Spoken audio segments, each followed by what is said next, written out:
સુરતમાં પાંડેસરા જીઆઈડીસીની અન્નપૂર્ણા ડાઇંગ મિલમાં ભીષણ આગ લાગતા અફરાતફરીનો માહોલ સર્જાયો હતો. ભીષણ આગ લાગતા ધુમાડાના ગોટે ગોટા દૂર દૂર સુધી દેખાતા હતા.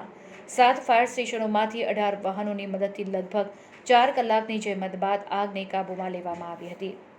રાહતની વાત એ છે કે અકસ્માતમાં કોઈ જાનહાનિ નથી થઈ. ફાયર વિભાગના જણાવ્યા અનુસાર આ અકસ્માત સવારે 10:50 થયો હતો. સવારે મિલમાં કામદારો કામ કરી રહ્યા હતા ત્યારે અચાનક આગ ફાટી નીકળી હતી. આગ લાગતા જ તમામ કામદારો સમયસર બહાર આવી ગયા હતા. તો બીજી તરફ મિલમાં કેમિકલ અને કપડાનો સ્ટોક હોવાથી આગે થોડી જ વારમાં વિકરાળ સ્વરૂપ ધારણ કરી લીધું હતું. જીઆઈડીસીમાં જ્વાળાઓ અને ધુમાડાના વાદળો દૂર સુધી દેખાતા હતા.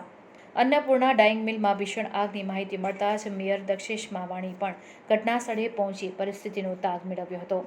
અકસ્માતની માહિતી મળતા તેમણે ફાયર બ્રિગેડને સૂચના આપી હતી.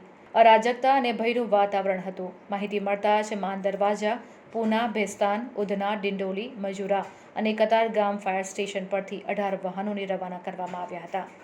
ઘટનાસ્થળે પહોંચેલા ફાયર ફાઇટરોએ સતત પાણી અને ફીણનો છંટકાવ કરીને આગને કાબૂમાં લીધી હતી. ફાયર ઓફિસરે જણાવ્યું હતું કે આગ એટલી ગંભીર હતી કે 4 કલાકની જહેમત બાદ તેને કાબૂમાં લેવામાં આવી હતી. 3 માળની મિલના યુનિટમાં આગ ફાટી નીકળ્યા બાદ આગે 3 માળને લપેટમાં લીધું હતું.